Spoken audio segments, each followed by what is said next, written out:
દીવના પટેલવાડી ખાતે 225મી જલારામ જયંતિની ભવ્ય ઉજવણી કરવામાં આવી. બહોળી સંખ્યામાં ભક્તોએ લીધો લાભ.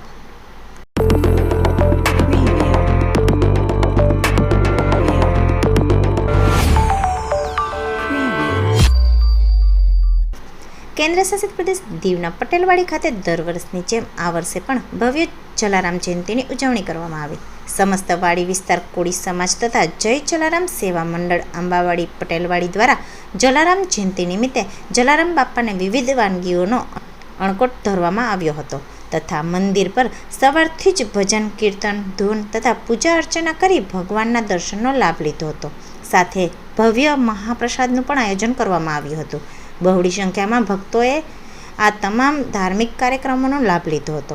દર વર્ષની જેમ આ વર્ષે પણ 225મી જલારામ જયંતિનું સફળ આયોજન કરવામાં આવ્યું હતું.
મારું નામ બાબુ દેવજીભાઈ મળ્યા છે અને આ રામદેવપીરનું મંદિર ને આ બધા મંદિરોનું હું સંચાલન કરું છું.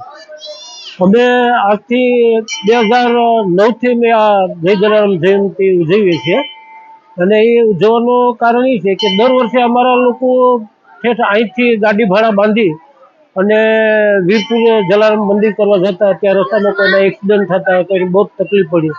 પછી અમે એમ નક્કી કીધું કે ભાઈ જો આવો ઉત્સવ આપણે ઘર આંગણે ઉજવીએ તો તમામ વાડી વિસ્તારના લોકોને બધાને અને પ્રસાદીનો લાભ મળે. આ હેતુથી અમે 2009થી જય જલારામ જયંતિ અહીં મંદિરે ઉજવવાનું શરૂ કીધું. ત્યારથી રેગ્યુલર અમારે જલારામ જયંતિ શરૂ છે. વચ્ચે 2019માં જે કોરોના જેવા કેસો આવ્યા એ વર્ષે સરકારી મનાઈ હતી એટલે એ વર્ષે અમે જય જલારામ જયંતિનો ઉત્સવ ઉજવેલ ન હતો. બાકી અત્યાર સુધી રેગ્યુલર આ ઉત્સવ ઉજવાય છે.